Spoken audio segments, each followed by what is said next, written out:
नमस्कार विद्यार्थी मित्र मैत्रिणींनो. परिवर्तन कॉम्पिटिटिव्ह फोरमच्या आपल्या या ऑनलाईन प्लॅटफॉर्मवर आपल्या सगळ्यांचं स्वागत आहे.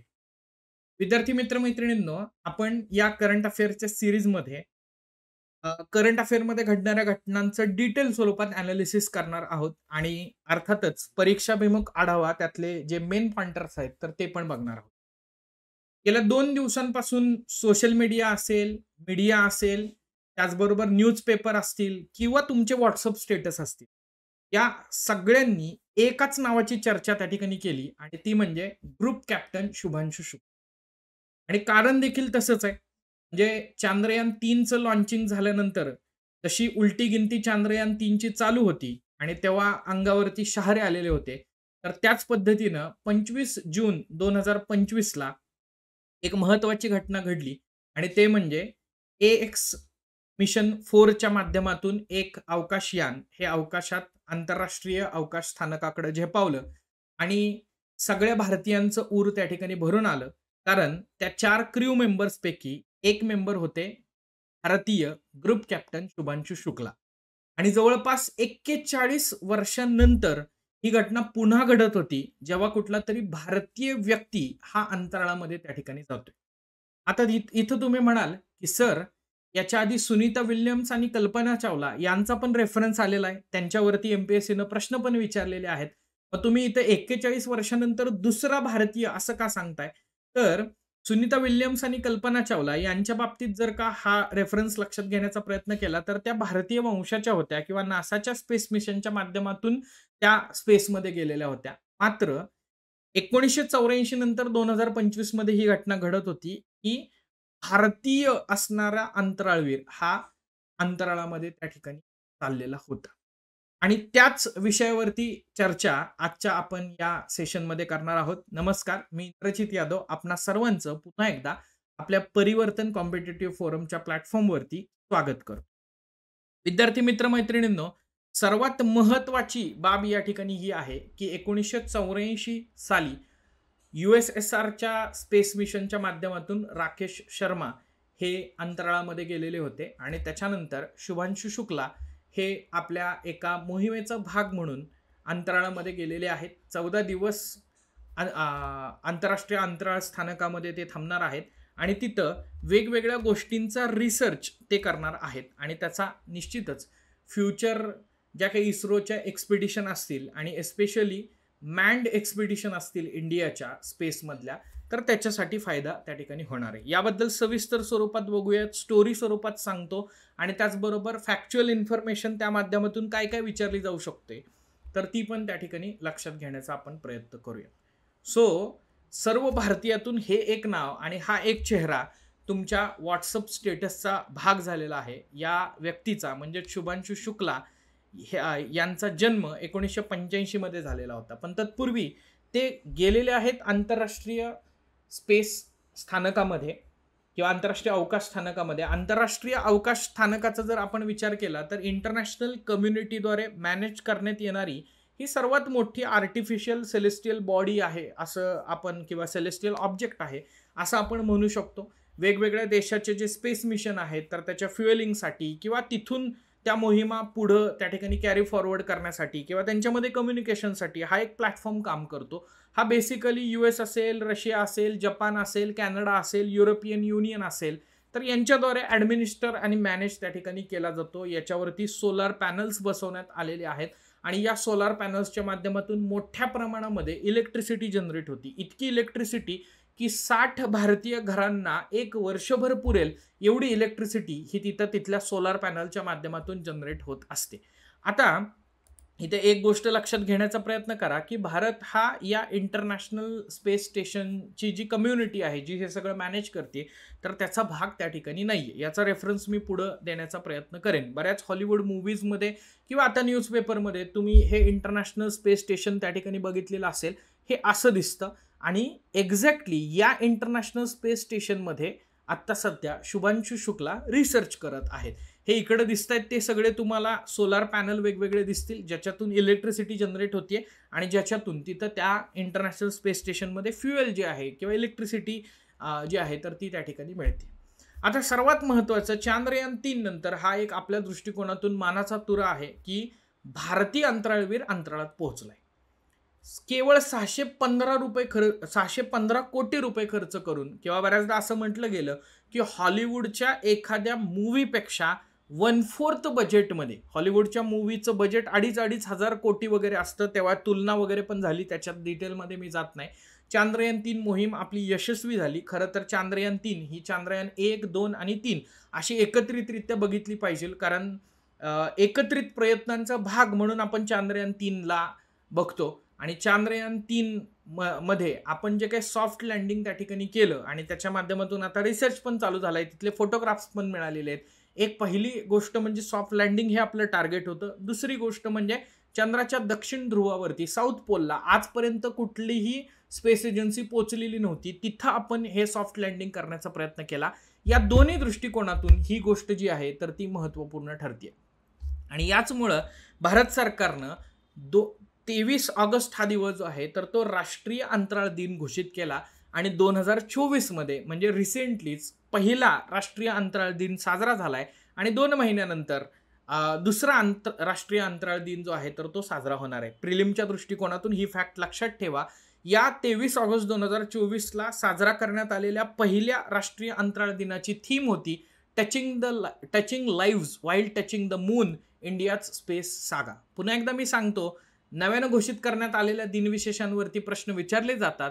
याच्यापूर्वी राज्यसेवा पूर्व परीक्षेला MPSCनं खालीलपैकी कोणत्या दिवशी मुस्लिम महिला हक्क दिन साजरा केला जातो असा प्रश्न विचारण्यात आलेला आहे, जो की ट्रिपल तलाक बिल ज्या दिवशी पास झालं त्या दिवशी तो दिवस मुस्लिम महिला हक्क दिन म्हणून साजरा करायला सुरुवात करण्यात आली. बॅक टू द पॉइंट येऊयात. आपण आपल्या या ॲक्सिओम मिशन 4 वरती त्या ठिकाणी फोकस करूयात. आता मी सांगितलं की इंटरनॅशनल स्पेस स्टेशनची जी इंटरनॅशनल कम्युनिटी आहे तर त्याचा मेंबर भारत नाहीये किंवा त्याचा भाग भारत नाहीये.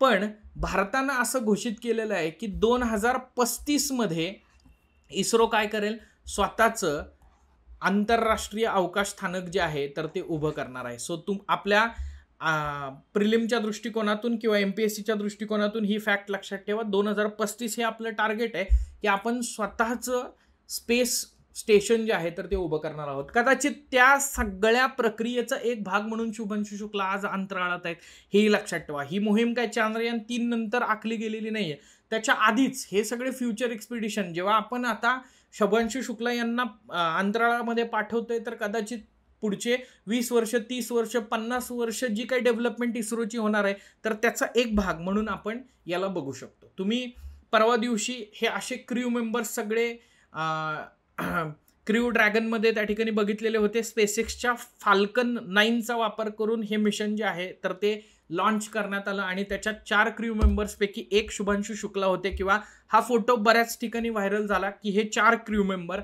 मग शुभांशु शुक्ला जर अंतराळात जात आहेत तर इतर 4 क्रू मेंबर कोण आहेत यांच्यावरती प्रश्न डेफिनेटली विचारला जाऊ शकतो. तर त्यांचा रेफरन्स घेण्याचा प्रयत्न करूयात. शुभांशु शुक्ला यांच्याबरोबर नासाच्या फॉर्मर ॲस्ट्रॉनॉट पेगी विटसन आहेत, ज्यांना खूप मोठा खरं तर आंतरराष्ट्रीय स्पेस स्टेशनमधला अनुभव आहे. त्याचबरोबर मोठ्या प्रमाणात स्पेस वॉकचे वेगवेगळे विक्रम पण त्यांच्या नावावरती त्या ठिकाणी आहेत. त्याच्यानंतर इस्रोचे astronaut group captain Shubhanshu Shukla आहेत. त्याच्यानंतर युरोपियन स्पेस एजन्सीचे ॲस्ट्रॉनॉट स्लॅवोड्स उझान्स्की आहेत, जे की बेसिकली पोलंडचे नागरिक आहेत.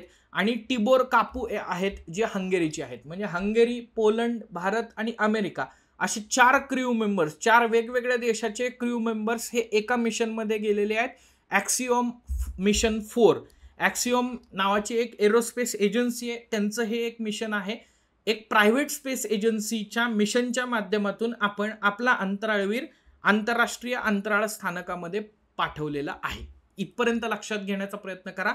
आता जवळपास 14 तासापेक्षा जास्त प्रवास करून लो अर्थ ऑर्बिटमध्ये फायनली शुभांशु शुक्ला हे आंतरराष्ट्रीय अवकाश स्थानकामध्ये पोहोचले. तिथं सगळ्यांच्या चेहऱ्यावरती स्माईल तुम्हाला त्या ठिकाणी दिसेल आणि तिथं सेलिब्रेशन चाललंय. हे सेलिब्रेशन आहे त्यांना पिन नंबर प्रदान करण्याचं.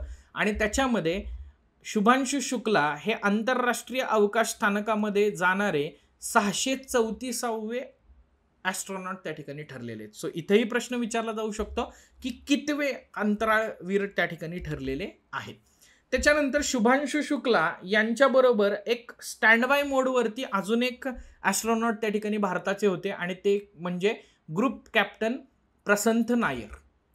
लक्षात घ्या, आधी 4 अंतराळवीरांची निवड जी आहे तर ती झालेली होती. त्यापैकी फायनली एक अंतराळवीर हा अंतराळामध्ये जाणार होता, तर ते म्हणजे शुभांशु शुक्ला आहेत. पण इन केस काही इश्यूज आले, इन केस जर का शुभांशु शुक्ला हे फिट नाही ठरले, तर त्यांच्याऐवजी स्टँड बाय मोडवरती कोण होतं, तर ग्रुप कॅप्टन प्रसंत बालकृष्ण नायर त्या ठिकाणी होते. हेही लक्षात ठेवण्याचा प्रयत्न करा.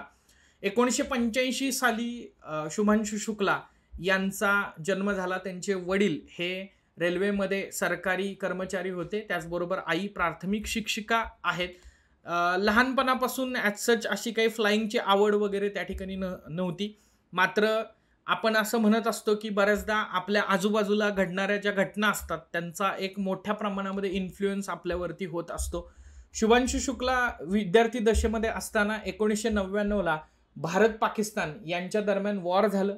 ऑपरेशन विजय आपल्या सगळ्यांना त्या ठिकाणी कारगिलच्या वॉरच्या बद्दल माहिती आहे. कॅप्टन विक्रम बात्रांचा फोटो मी मुद्दामून इथं या ठिकाणी घेतलेला आहे. शेरशाह ऑफ कारगिल म्हणून ज्यांना संबोधलं जातं, ज्यांना या एकंदरीतच युद्धामध्ये पीक 4875 वरती तिथं तिरंगा ध्वज फडकवण्यासाठी आणि त्याच्यानंतर पुढच्या मोहिमेमध्ये त्यांना वीरमरण आलं, तर त्याच्याबद्दल त्यांना परमवीर चक्र देखील प्रदान करण्यात आलेलं आहे. आपल्या सगळ्यांचे इन्स्पिरेशन शेरशाह मूव्ही तुम्ही बघितलेला त्या ठिकाणी असेल आणि त्यावेळी भारतीय फौजांनी विजय मिळवला आणि याचा एक मोठा प्रभाव हा शुभांशु शुक्ला यांच्यावरती विद्यार्थी दशेमध्ये असताना झाला. आणि अशातच त्यांनी ठरवलं की आपण आर्म फोर्सेसमध्ये करिअर त्या ठिकाणी करायचं. घरच्यांना न सांगता नॅशनल डिफेन्स अकॅडमीची जी एक्झाम होते 12वी मध्ये, तर ती एक्झाम दिली. ती रिटन एक्झाम जी UPSC कंडक्ट करते ती पास झाले. सर्व्हिस सिलेक्शन बोर्डचा इंटरव्ह्यू असतो जो की 5 दिवस चालतो. One of the toughest interview in the world मानला जातो. तो इंटरव्ह्यू देखील क्लिअर केला, मेडिकल देखील क्लिअर केली आणि फायनली नॅशनल डिफेन्स अकॅडमीमध्ये ॲज अन आर्मी ऑफिसर म्हणून ट्रेनिंगसाठी ते जॉईन झाले. त्याच्यानंतर तिथं 3 वर्षाचं रिगरस ट्रेनिंग त्या ठिकाणी चाललं. ट्रेनिंगच्या दरम्यान त्यांना BSc इन कम्प्युटर सायन्स नावाची डिग्री देखील त्यांना त्या ठिकाणी मिळाली. त्याच्यानंतर तुम्हाला जेव्हा सर्व्हिसेस अलॉट त्या ठिकाणी होतात तेव्हा त्यांना एअरफोर्स अलॉटमेंट झालेली होती. वेगवेगळ्या फोर्सेस अलॉट होतात. बेसिकली NDAचं ट्रेनिंग हे सगळ्यांचं सेमच चालतं. You might be aware of that. So त्याच्यामध्ये एअरफोर्स अकॅडमीमध्ये त्यांनी एअरफोर्स पायलटचं प्रशिक्षण घेतलं आणि फायनली 2006 मध्ये इंडियन एअरफोर्समध्ये ते त्या ठिकाणी जॉईन झाले. आता त्याच्यानंतर जवळपास 17 ते 18 वर्षाचा त्यांचा एअरफोर्समधलं as an air force pilot career त्या ठिकाणी आहे. याच्यामध्ये वेगवेगळे आपण असं म्हणूयात की पडाव आलेले होते किंवा वेगवेगळे टप्पे आलेले होते, ज्याच्यामध्ये या 17-18 वर्षाच्या कालखंडामध्ये त्यांना 2000 तासापेक्षा जास्त वेळाचा फ्लाईंग एक्सपिरियन्स आहे. म्हणजे आपण असं म्हणूयात की एअरफोर्सचे कसलेले पायलट म्हणून आपण शुभांशु शुक्ला यांच्याकडं बघू शकतो. काय माहीत होतं की हा त्यांचा फ्लाईंगचा एक्सपिरियन्सच भविष्यामध्ये कदाचित त्यांना ॲस्ट्रॉनॉट होण्यासाठी कामी येऊ शकतो. त्याच्यानंतर त्यांनी tactics and air combat development establishment नावाच्या एअरफोर्सच्या इन्स्टिट्यूटमधून देखील ट्रेनिंग घेतलेलं आहे. जवळपास एअरफोर्समधल्या फक्त 1% पायलटला या इन्स्टिट्यूटमध्ये ट्रेनिंग मिळतं. याच्यावरून तुम्ही लक्षात घेऊ शकता की त्यांचे फ्लाईंग स्किल्स हे किती अचूक त्या ठिकाणी आहेत. 2014 मध्ये फ्लाईट कॉम्बॅट लीडर म्हणून त्यांची नेमणूक झाली, तर 2018 मध्ये टेस्ट पायलट म्हणून त्यांची निवड झाली. आता टेस्ट पायलट हे असे पायलट असतात की जे नवीन येणारं कुठलंही एअरक्राफ्ट असेल, कुठलंही विमान असेल तर त्याचं फ्लाईंग करतात. लक्षात घ्या, जे तुम्हाला शिकवलेलं आहे, ज्याचा तुम्हाला अनुभव आहे, त्या प्रकारचं फायटर प्लेन जे आहे तर ते उडवणं किंवा त्याचं फ्लाईंग करणं हे सोपं आहे. मात्र नव्यानं इंडक्ट झालेलं एखादं विमान असेल, एखादं फायटर प्लेन असेल तर ते त्या ठिकाणी त्याचं फ्लाईंग करणं याच्यामध्ये बरीचशी रिस्क इन्व्हॉल्व असते. बऱ्याचदा त्याच्याबद्दलची टेक्निकल आपल्याला इन्फॉर्मेशन नसते. एकंदरीतच त्याला कसं हँडल करायचं, त्याच्यावरती कशी कमांड आणायची ह्याच्याबद्दलची माहिती नसते. आणि अशा वेळी याची पहिली फ्लाइंग जी आहे तर ती टेस्ट पायलटला दिली जाते. जस्ट फॉर युअर इन्फॉर्मेशन की किती टेक्नॉलॉजिकली किती त्यांच्या एक्सपिरियन्समध्ये साऊंड शुभांशू शुक्ला आहेत आणि त्यामुळंच कदाचित आपण असं म्हणूयात की 140 कोटी भारतीयांमधून ते एकमेव आज अंतराळात आहेत असं आपण म्हणू शकतो. त्यांच्या या एक्सपिरियन्स दरम्यान त्यांना Sukhoi 30 MKI, MiG-29, MiG-21, Jaguar, Dornier 228, AN-32 किंवा हॉक अशा प्रकारची वेगवेगळी फायटर पायलट्स असतील किंवा कॉम्बॅट एअरक्राफ्ट असतील तर त्याचा फ्लाइंगचा त्या ठिकाणी त्यांना अनुभव आहे. म्हणजे किती डायव्हर्सिफाईड अनुभव त्यांना फ्लाइंगचा आहे हे यातून आपण बघू शकतो. आता येऊयात 2018 मध्ये जेव्हा पॅरलली शुभांशू शुक्ला यांचं एका बाजूला करिअर चाललेलं होतं. करिअर इन द सेन्स आपण असं म्हणूयात की ते फ्लाइंगमध्ये वेगवेगळे अचिव्हमेंट्स जे आहेत तर ते इंडियन एअरफोर्समध्ये करत होते. त्याच वेळी 72व्या स्वातंत्र्य दिनाच्या निमित्तानं पंतप्रधान नरेंद्र मोदी भाषण करत असताना, लाल किल्ल्यावरून भाषण करत असताना असं सांगतायत की एक भारतीय अंतराळवीर हा अंतराळात आपण पाठवणार आहोत आणि तो स्त्री असेल किंवा पुरुष असेल हे माहीत नाही, पण त्याची निवड जी आहे तर ती भविष्यामध्ये होणार आहे. आणि त्या दृष्टिकोनातून आपण फ्युचर एक्सपेडिशन जी गगनयान नावाची मोहीम आहे, जे इस्रोचं मॅन्ड स्पेस मिशन आहे, लक्षात घ्या, याची तयारी चालू आहे. शुभांशू शुक्ला आत्ता जे अंतराळात आहे ना तर ते गगनयानच्या तयारीच्या दृष्टिकोनातून आहेत. आणि मग 4 इंडियन एअरफोर्स मधल्या पायलटची निवड या सगळ्या प्रक्रियेसाठी करण्यात आलेली होती. आणि या 4 पैकी एक व्यक्ती जो आहे, जो कदाचित वेगवेगळ्या स्पेस रिलेटेड जे काही ट्रेनिंग प्रोग्राम असतील तर त्याच्यामध्ये आपण असं म्हणूयात की ते ट्रेनिंग प्रोग्राम यशस्वीरित्या पूर्ण करेल. इथं काही कॉम्पिटिशन नाहीये हे लक्षात घ्या, राईट. पुढे तुम्हाला कळेलच की काय त्याच्यामध्ये अडचणी वगैरे असतात, तर त्याला अंतराळामध्ये पाठवलं जाईल. सो ह्या 4 व्यक्तींची नावं पण आपल्याला माहीत असली पाहिजेत. याच्यामध्ये ग्रुप कॅप्टन प्रसंत बालकृष्णन नायर होते, त्याच्यानंतर अजित कृष्णन होते, त्यानंतर अंगद प्रताप होते आणि स्वतः शुभांशू शुक्ला होते. सो हे 4 अंतराळवीर आहेत तर ते गेले युरी गागारिन कॉस्मोनॉट ट्रेनिंग सेंटरमध्ये. आता युरी गागारिन कॉस्मोनॉट ट्रेनिंग सेंटरमध्ये काय आहे, इथं नेमकं काय केलं जातं हे समजून घेण्याचा प्रयत्न करूया. तुम्हाला जी इमेज दिसते बरोबर तर ती युरी गागारिन कॉस्मोनॉट ट्रेनिंग सेंटरची आहे, ज्याच्यामध्ये एक सिम्युलेटेड मॉडेल जे आहेत तर ते वेगवेगळे स्पेसमधले आहेत. स्पेस लाईक सिच्युएशन क्रिएट केली जाते आणि त्याच्यामध्ये ॲस्ट्रॉनॉटला कशी स्पेसमधली सिच्युएशन अनसर्टनिटीज हँडल करायच्या याचं ट्रेनिंग जे आहे तर ते दिलं जातं. याच्यात वेगवेगळ्या प्रकारचे ट्रेनिंग असतात. फॉर एक्झाम्पल याच्यामध्ये पहिली गोष्ट आहे ती म्हणजे 8G सेंट्रीफ्यूग, ज्याच्यामध्ये हे ट्यूब लाईक स्ट्रक्चर तुम्हाला दिसते आणि ही ट्यूब जी आहे तर ती अत्यंत वेगाने फिरत असते. या कुपीमध्ये ॲस्ट्रॉनॉटला टाकलं जातं आणि याच्यामध्ये 8G सेंट्रीफ्यूगमध्ये 8 टाइम्स ग्रॅव्हिटी जी आहे तर ती तुमच्या शरीरावरती अप्लाय केली जाते आणि यावेळी तुमचं शरीर कसं रिॲक्ट करतंय, त्याचबरोबर यावेळी तुम्हाला श्वास घेता येतोय का याची टेस्टिंग जी आहे तर ती केली जाते. जस्ट इमॅजिन करा, नियर अबाउट 720 किलो वजन तुमच्या अंगावरती पडतंय की काय, असा थ्रस्ट किंवा असं प्रेशर हे तिथं क्रिएट केलं जातं आणि त्याच्यामध्ये तुम्ही कसे परफॉर्म करताय, तुम्हाला श्वास घेता येतोय का हे बघितलं जातं. बऱ्याचदा असं लक्षात येईल आपल्याला की जे फायटर पायलट आहेत तर त्यांना त्यांच्या फ्लाइंगचा भाग म्हणून याची सवय झालेली असते, त्यामुळं ही जी स्टेप आहे तर ती स्टेप एवढी अवघड फायटर पायलटसाठी नाही. त्याच्यानंतर आहे नॅचरल बुयॉन्सी लॅब. आता बुयॉन्सी म्हटल्यानंतर सायन्समध्ये बऱ्याचदा आपण हे अनुभवलेलं असेल तर ते म्हणजे जहाजाच्या बाबतीमध्ये बुयॉन्सी वगैरे, राईट, किंवा आर्किमिडीज प्रिन्सिपल मध्ये वगैरे तुम्ही हे ऐकलेलं असेल. सो अंडर वॉटर ही एक ट्रेनिंग लॅब आहे किंवा अंडर वॉटर ट्रेनिंग याच्यामध्ये दिलं जातं. सो तुम्हाला हा मोठा एक स्विमिंग पूल दिसतोय आणि त्या स्विमिंग पूलमध्ये खाली काही इक्विपमेंट्स दिसत आहेत. सो अंडर वॉटर ही सगळी इक्विपमेंट स्पेस लाईक स्ट्रक्चर तयार केलं जातं. मग हे अंडर वॉटरच का केलं जातं तर इथं पाणी मायक्रोग्रॅव्हिटीचा अनुभव देण्यासाठी पाण्याचा वापर त्या ठिकाणी केला जातो.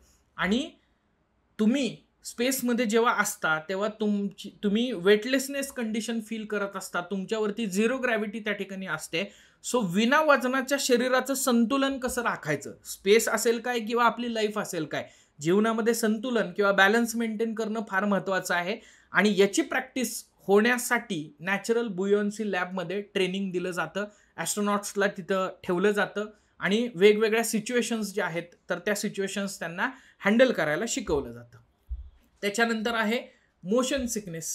आता बघा, बऱ्याचदा प्रवास करत असताना पण बऱ्याच जणांना मोशन सिकनेस असतो. म्हणजे काय, जरा प्रवास केला की पोटात ढवळल्यासारखं होतंय, डोकं दुखतंय, कसं तरी होतंय, किंवा काहींना एक्स्ट्रीम स्टेप म्हणजे काय, उलट्या होत आहेत. आपण बऱ्याचदा म्हणतो ना, ह्याला प्रवासात ह्याच्या शेजारी बसायचं नाही, ह्याला उलट्या होतात, त्याच्यामुळे आपल्याला त्या ठिकाणी त्रास होतो. सो तसं मित्रांनो, स्पेसमध्ये पण असा स्पेस मोशन सिकनेस असतोच की. इथं तर कंडिशन वेगळी आहे आपल्याला, पृथ्वीवरती प्रवास वगैरे करत असताना रोडनं, पण तिथं स्पेसमध्ये इमॅजिन करा, आजूबाजूला कोण नाहीये, क्रू मेंबर्स असले तरी ते त्यांच्या त्यांच्या असाइन टास्कमध्ये व्यस्त आहेत.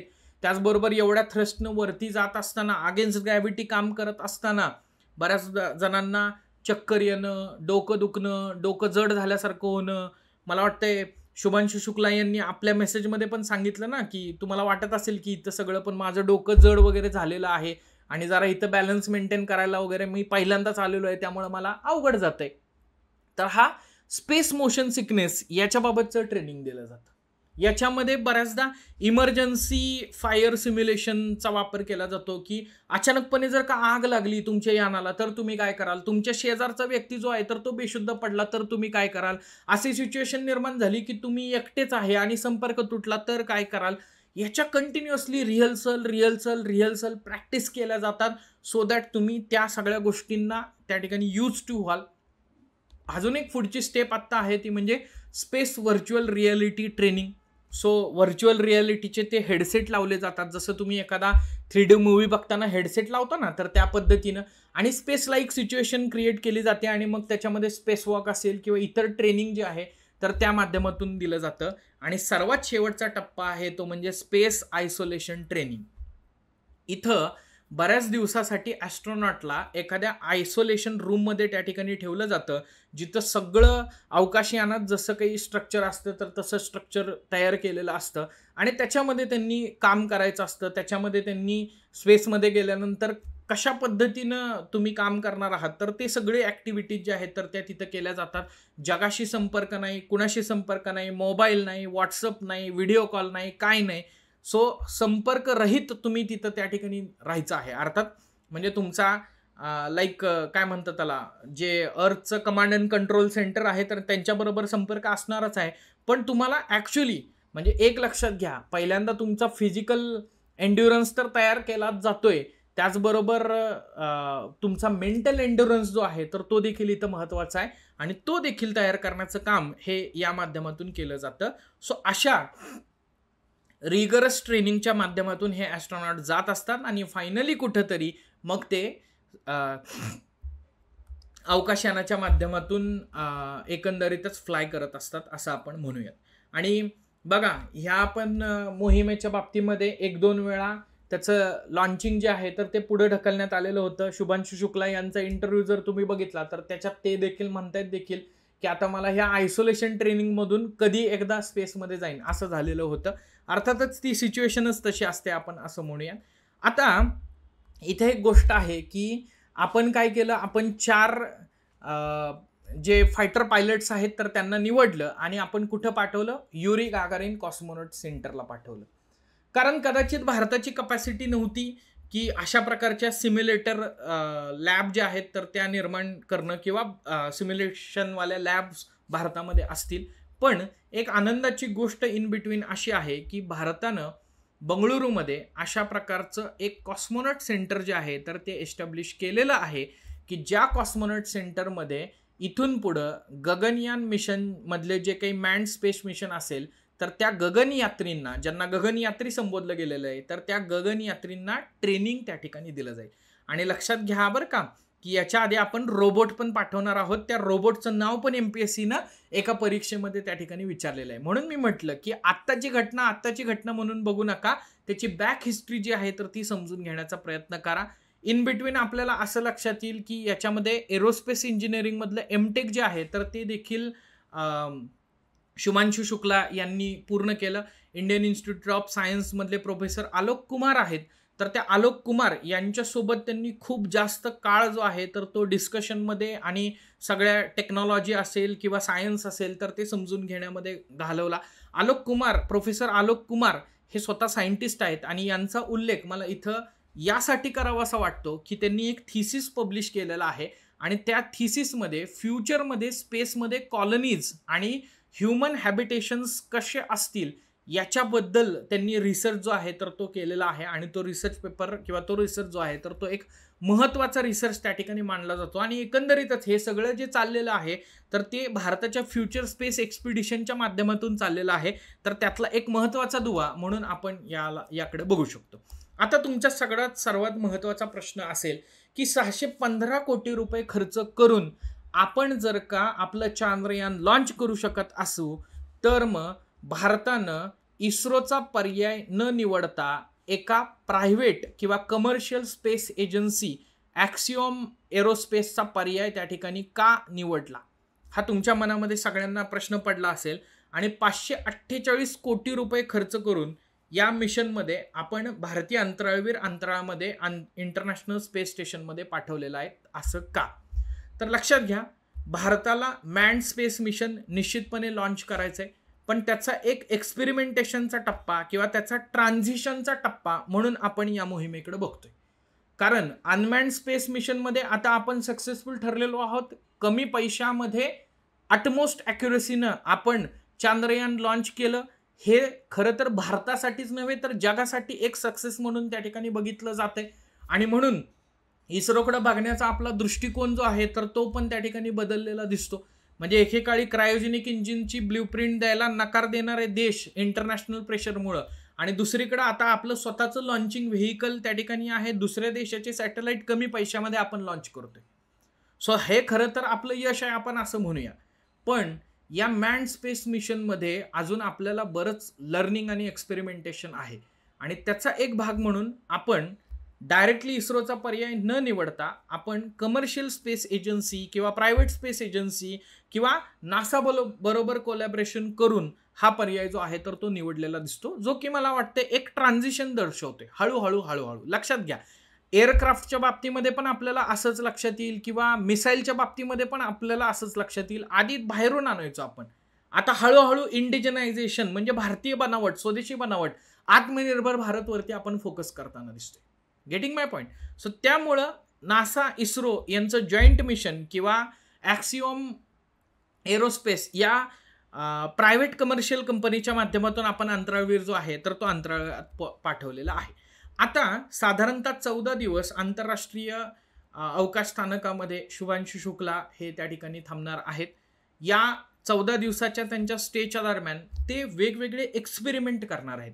हे एक्सपेरिमेंट आपण असं म्हणूयात की बायोटेक्नॉलॉजीशी संबंधित आहेत, बायोलॉजीशी संबंधित आहेत किंवा वेगवेगळे आपण जे ॲस्पायर करतोय की स्पेसमध्ये आपण काहीतरी शोधायचं तर त्याच्याशी रिलेटेड आहेत. त्याचबरोबर स्पेस मायनिंग सारखी कन्सेप्ट आहेत की रेअर अर्थ एलिमेंट आपण स्पेसमधून मिळवू शकतो का. सो त्या स्पेस मायनिंगशी रिलेटेड पण काही एक्सपेरिमेंट आहेत. एकच जस्ट एक्झाम्पल या ठिकाणी देतो. मायनिंग करायचं म्हटलं स्पेसमध्ये तर तिथं झिरो ग्रॅव्हिटी आहे. मग खोदकाम करत असताना एखादा दगड उडाला तर तो त्या ठिकाणी स्पेसमध्ये तरंगत राहणार आहे किंवा कुठेतरी वेगळीकडे जाणार आहे. तर अशा वेळी कशा पद्धतीने हे मायनिंग वगैरे केलं जाईल याच्यावरती रिसर्च इंडियाचा त्या ठिकाणी चाललेला आहे. आणि रेअर अर्थ एलिमेंट आपण जर का आणू शकलो लिथियम सारखं वगैरे तर कदाचित आपल्या इथले ईव्ही जे आहेत तर त्या फार जास्त स्वस्त गाड्या होऊ शकतात वगैरे. हे असं पुढचं फ्युचरिस्टिक अँगल आहे. अर्थात मी हे जे बोलतोय ते तुम्ही म्हणाल की सर तुम्ही पण स्पेसमध्ये काहीतरी बाता मारताय की काय, असं नाहीये मित्रांनो, राईट.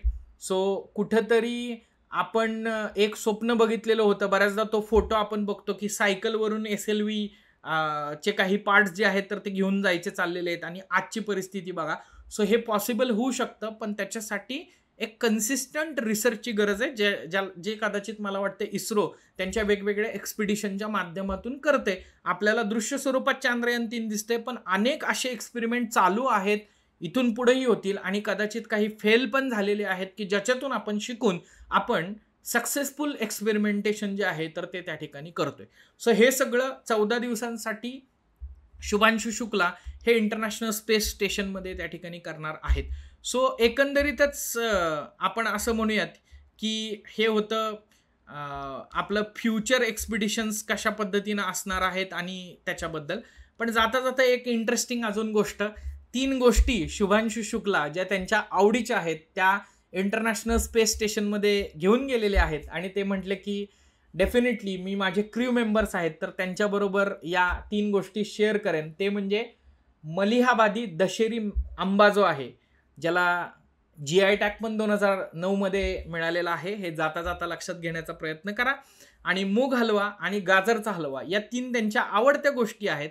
सो मलिहाबादी दशेरी आंब्याचा आमरस, मूग डाळ हलवा आणि गाजर हलवा या 3 गोष्टी त्या इंटरनॅशनल स्पेस स्टेशनमध्ये घेऊन गेलेले आहेत आणि त्याचबरोबर आपण असं म्हणूयात, की आपल्या सगळ्यांची स्वप्न पण ते घेऊन गेलेले आहेत. ते तिथून म्हणतायत देखील, की या सगळ्या एक्सपिडिशनमधून एक जरी व्यक्ती त्यानं अशा प्रकारचं स्वप्न बघितलं आणि भविष्यात हे फ्युचर एक्सपिडिशनच्या दृष्टिकोनातून तो त्याचा पार्ट बनला, तरी देखील हे मी माझ्यासाठी महत्त्वाचं मानेन, असं त्यांनी त्या ठिकाणी सांगितलेलं आहे.